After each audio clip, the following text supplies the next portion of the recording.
Isso aconteceu há menos de um mês. Sou aluno do último ano do ensino médio e moro em Nevada minha vida toda. Não há muito o que fazer por aqui, mas uma coisa que eu e meus amigos sempre gostamos é explorar lugares abandonados.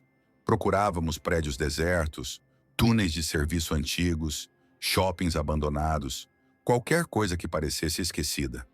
Escalávamos cercas quebradas, tirávamos fotos, às vezes subíamos até os telhados ou descíamos aos porões. Não era sobre quebrar coisas ou fazer algo ilegal, era só pela vibe. O único cara do nosso grupo que sempre encontrava os lugares mais estranhos era o Charles. Ele era meio quieto, misterioso, aparecia com locais que ninguém conhecia. Metade das vezes, eu nem perguntava como ele os encontrava. Um dia, ele nos mandou um print de uma conta estranha no Instagram. Poucos seguidores, fotos embaçadas, comentários bem assustadores. A legenda de um post dizia algo como: dezenas de minas abandonadas no deserto de Mojave, se você souber onde procurar. Segundo Charles, ele estava em contato com a pessoa por trás da conta, que tinha dado algumas áreas para explorar.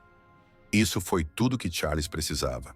Ele ficou obcecado com a ideia. Então, naquele sábado, éramos eu, Charles e nosso outro amigo, James. Eu tinha uma Wrangler perfeita para dirigir no deserto, então fomos com ela. Não tínhamos um endereço específico, apenas uma área geral e um marcador no meio do Mojave. O ponto que Charles marcou era bem no meio do nada, bem longe de tudo. Saímos da estrada principal quase meia hora antes, e a trilha de terra que seguimos mal parecia uma estrada. Dirigimos por um tempo que pareceu uma eternidade. Sem placas, sem construções, sem pontos de referência. Só o vazio. Eu checava meu celular, mesmo sabendo que não tinha sinal. James, no banco de trás, estava ficando cada vez mais irritado. Ele começou a dizer que aquilo era perda de tempo, que Charles tinha sido enganado por uma conta troll. Charles insistiu que continuássemos procurando, então seguimos. Ele sempre foi teimoso com navegação, então decidi ceder um pouco mais. Quando estávamos prestes a desistir, James apontou algo à direita. A princípio parecia só mais rochas e areia, mas ao nos aproximarmos vimos uma estrutura de madeira meio desmoronada, construída na encosta de uma colina. Parte da entrada parecia ter desabado, mas dava para ver um buraco escuro atrás das vigas de suporte. Não era grande, mas claramente feito por mãos humanas. Definitivamente uma mina. Charles não disse nada de início. Só pegou o celular, abriu o mapa offline que tinha baixado quando ainda tínhamos sinal e marcou o ponto. Então virou para James e disse: "Eu te disse." James retrucou que ele só teve sorte. Mas até eu tinha que admitir, era meio louco.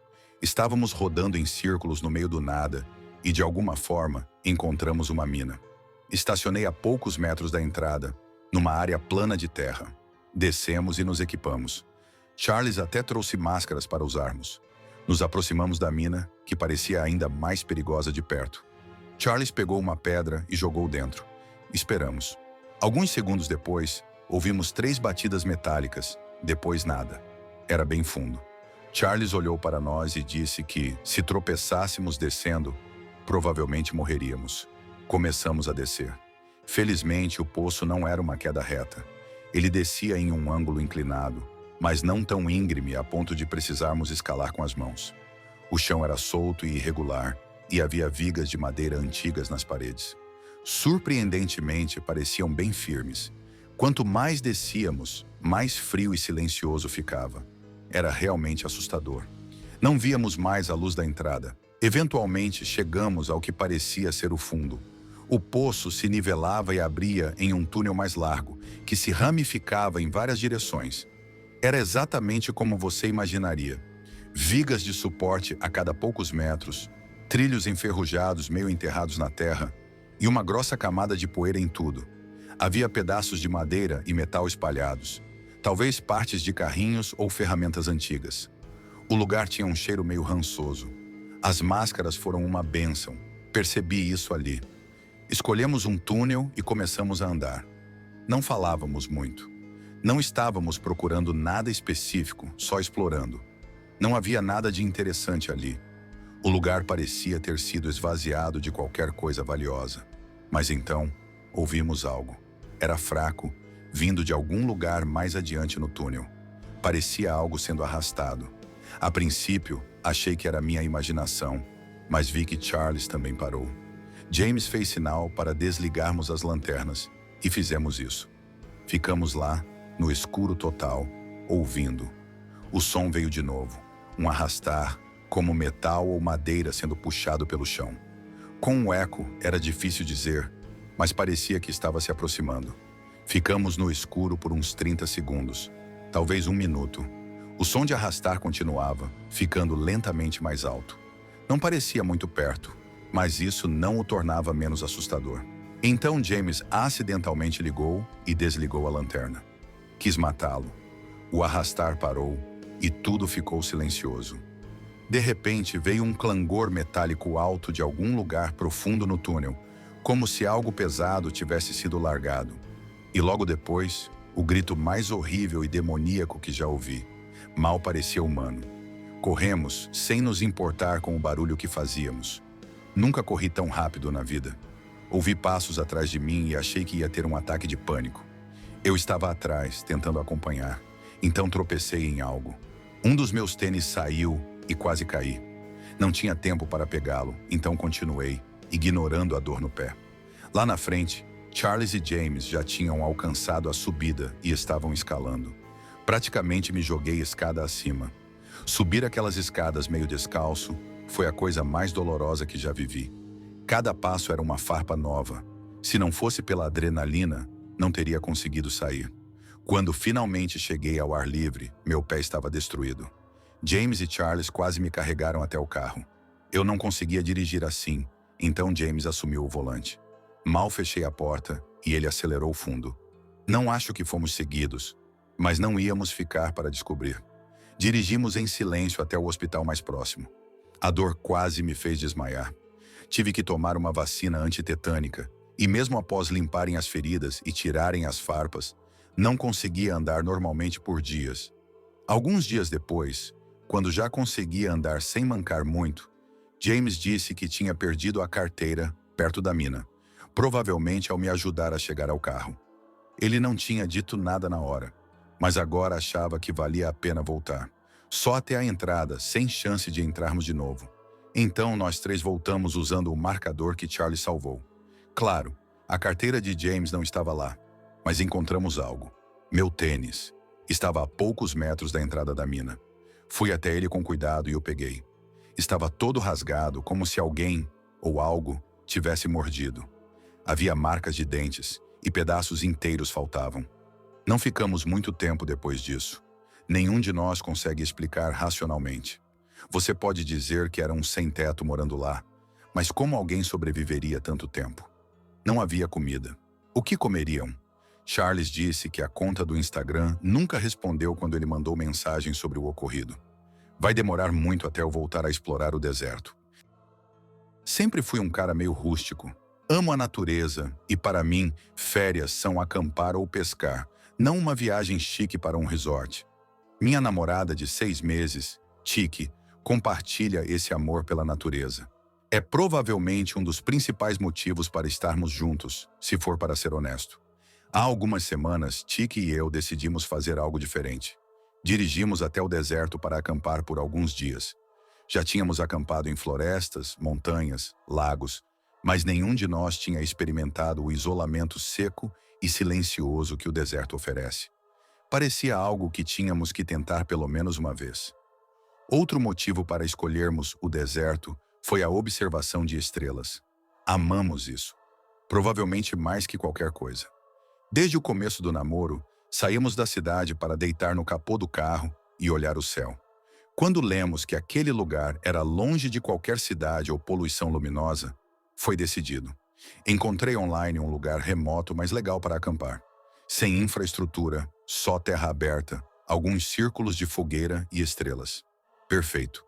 Carregamos a picape com nossos equipamentos e fizemos a viagem de 3 horas na sexta-feira de manhã. A última hora foi numa estrada de terra que parecia infinita. Não havia casas ou sinais de vida humana. Isso era parte do apelo. Chegamos ao local no fim da tarde. Estava completamente vazio, como eu esperava. As 2 primeiras noites foram exatamente o que queríamos. Dias quentes, noites frescas, céu limpo. Sentávamos perto da fogueira com umas bebidas, passávamos um baseado e conversávamos sobre coisas bobas ou deitávamos para olhar as estrelas. Não ter horários ou distrações era revigorante. E sim, nos divertíamos um pouco na barraca. Isso também fazia parte. Mas nas 2 noites, ouvimos algo estranho. Não perto, só bem ao longe. Era um som baixo e prolongado, como um uivo ou gemido. Não parecia humano, mas como um animal. Na primeira noite, paramos quando ouvimos. Tiki me olhou como se dissesse: "Você ouviu isso?" Eu assenti, mas rimos e deixamos passar. Disse que provavelmente era um coiote ou puma. Ela concordou. Na segunda noite, o mesmo som, na mesma hora. Atribuímos a bichos do deserto. Era inquietante, mas não íamos deixar isso estragar a viagem. Na terceira noite, acordei com passos do lado de fora da barraca. Era leve, só alguns estalos, como alguém andando devagar na terra seca. Prendi a respiração e escutei. Não era um animal. Era muito constante e lento. Não me mexi. Queria pegar a lanterna, acordar Tiki, dizer algo, mas não consegui. Estava paralisado, o coração disparado, os músculos travados. Os passos não circularam a barraca. Pararam a poucos metros. Por um tempo, só silêncio. Fiquei olhando o teto da barraca, mal piscando, esperando ouvir mais. Mas quem quer que fosse não fez outro som. Então, do nada, ouvi um clique. O som inconfundível de um isqueiro. Uma pequena chama laranja apareceu através do tecido da barraca, a poucos metros na altura da cintura. Quem estava lá segurou a chama por alguns segundos. Depois começou a movê-la lentamente. Não me mexi. Só olhei tentando não fazer barulho. Então a chama cresceu, muito. Passou de um flicker para um brilho, como se tivessem acendido algo. Talvez uma tocha. De repente, a pessoa jogou o que segurava no chão. Ouvi um baque surdo e logo depois, a lateral da barraca se iluminou. O calor veio rápido, mais rápido do que eu esperava. O fogo começou a se espalhar. Isso me tirou do transe. Acordei Tiki e ela percebeu na hora o que estava acontecendo. Nos atrapalhamos. Não havia tempo para pensar. Jogamos nossas coisas para fora da barraca. Corremos enquanto o fogo se espalhava. Tiki pegou um galão de água e jogou no fogo, enquanto eu tentava apagar pisando nas chamas. Conseguimos controlar. Metade da barraca estava destruída. Peguei a lanterna e comecei a vasculhar a área, procurando quem tentou nos matar, mas não havia ninguém. Pelo menos ninguém que eu pudesse ver. Tiki começou a juntar nossas coisas e eu a ajudei. Começamos a andar rápido na direção que achávamos ser a da picape. Sem pontos de referência e no escuro, estávamos quase chutando. Depois de uns 10 minutos andando, ouvi de novo. O mesmo grito distante das 2 primeiras noites. Só que dessa vez, não parou. Continuava, como se um animal estivesse em dor constante. Então outro grito começou, de outro lugar, e depois outro. Vinham de trás de nós, mas era claro que havia várias coisas lá fora. Não disse nada. Só peguei o braço de Tiki e acelerei. Por milagre encontramos a picape. Jogamos tudo dentro e dirigi o mais rápido que pude. Não podia ir muito rápido. A estrada era ruim, e sem luz além dos faróis, cada curva parecia que ia nos capotar. Depois do que pareceu uma eternidade, chegamos a uma estrada principal. Não parei de acelerar até ver outros carros. Tiki estava se segurando, mas dava para ver que queria chorar. Eu estava fazendo um péssimo trabalho em consolá-la. Ligamos para a polícia para relatar tudo. Só penso que, se eu não fosse um dorminhoco leve, Tiki e eu poderíamos ter sido assassinados no meio do deserto. Sempre fui um pouco desconfiado do passado da minha mãe. Desconfiado não é bem a palavra, mas não encontro uma melhor. Ela nasceu no México e passou a infância lá antes de se mudar sozinha para o Zeuai para fazer faculdade. O resto é história. Arrumou trabalho, conheceu meu pai e vive no Somoanoa desde então. Não sei muito sobre sua vida antes da América e acho que isso é intencional. Ela evita falar do passado e desvia de perguntas com piadas ou mudando de assunto. Meu pai sempre disse que era por causa de algum trauma de infância que era melhor não discutir, e acreditei nisso por muito tempo. Por que não acreditaria? Mas conforme cresci, fiquei mais curioso e comecei a notar como ela era habilidosa em esquivar dessas perguntas em reuniões de família. O que sei? Ela morava numa cidade de fronteira no norte do México, perto do Texas. Não tem a melhor reputação sendo uma cidade de fronteira. O mais próximo que cheguei de saber algo sobre seus pais foi uma piada que ela contava quando eu era pequeno. Ela ria dizendo que o lado do pai eram os políticos e o da mãe eram os bandidos, mas nunca sabia distinguir quem era quem. Sempre achei que era só uma piada cínica sobre política, mas com o tempo comecei a me perguntar se havia mais verdade nisso do que pensava. O pai dela trabalhava para o governo de alguma forma, e ela nunca falou da mãe. Nenhuma vez. A única outra informação que tenho é um nome. Não vou escrevê-lo, então vou chamá-lo de R. Uma noite, quando eu tinha 10 ou 11 anos, acordei para ir ao banheiro. Ao passar pela sala, ouvi minha mãe falando baixo. Não entendia espanhol, mas ela repetiu o nome de R várias vezes, como se estivesse falando sobre alguém, não com alguém. As luzes estavam apagadas, então não a vi, mas ouvi. Apesar de saber que era só ela, meu eu jovem ainda tinha medo do escuro, então instintivamente acendi a luz. Ela não gritou, nem reagiu à luz. Foi como se soubesse que eu estava lá. Desligou o telefone imediatamente e me olhou com uma expressão que nunca tinha visto. Mandou eu voltar para a cama e voltei. Isso é basicamente tudo que sei sobre o passado dela. Uma piada, a ocupação vaga do pai e o nome R.O. que vou contar aconteceu há quase um ano e tem me incomodado muito ultimamente. Sou do Arizona, vivi lá a vida toda. Estava há um ano de formado na faculdade e dirigia pelo deserto para encontrar um amigo da época da universidade. Era uma viagem longa, de várias horas, e eu estava cansado de ouvir música. Não curto podcasts, então comecei a ligar para meus contatos, conversando com amigos e algumas garotas. Decidi ligar para minha mãe. Ambos amamos futebol, então falávamos sobre os próximos jogos da Liga dos Campeões e como as partidas estavam emocionantes. Ela entende muito de futebol, então podemos falar sobre isso para sempre. De repente, vi 2 caminhões bloqueando a estrada à frente. Não parecia um acidente, então não sabia o que estava vendo. Fiquei preocupado que alguém precisasse de ajuda, então diminuí a velocidade ao me aproximar. Minha mãe ainda estava ao telefone, mas eu não tinha dito o que estava acontecendo. Parei o carro e fiquei pensando se deveria sair. Antes que pudesse fazer algo, 3 homens saíram dos caminhões, todos armados. Congelei. Outro carro se aproximava rápido por trás. Eu estava desarmado, então obedecer era minha única opção. Um dos homens bateu com a arma na minha porta, mandando eu sair.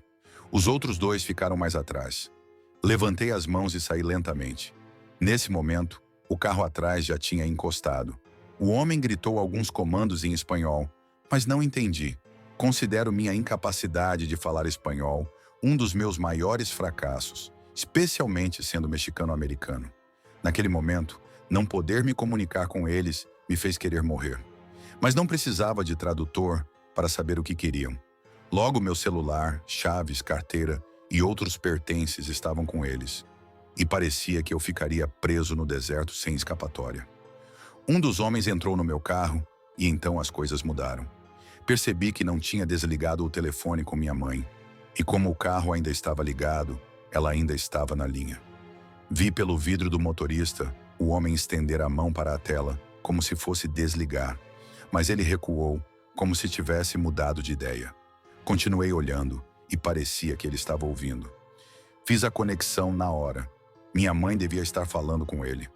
Eventualmente vi ele falando e percebi que estavam tendo uma conversa inteira em espanhol. Não ouvia nada, pois as janelas e portas estavam fechadas. Mas juro pela minha vida que tenho 90% de certeza de que ele repetiu o nome R algumas vezes. Como se minha mãe tivesse dito e ele estivesse confirmando. Em algum momento, os outros caras perceberam o que estava acontecendo, porque pararam de me vigiar e se aproximaram do carro. O homem dentro abaixou o vidro e me encarou enquanto falava com os outros 2. Depois que terminou, todos se viraram e me encararam, como se estivessem me avaliando. A conversa não durou muito depois disso. Eles desligaram o telefone e voltaram para mim. Devolveram tudo. celular, chaves, carteira. Só levaram o dinheiro da carteira.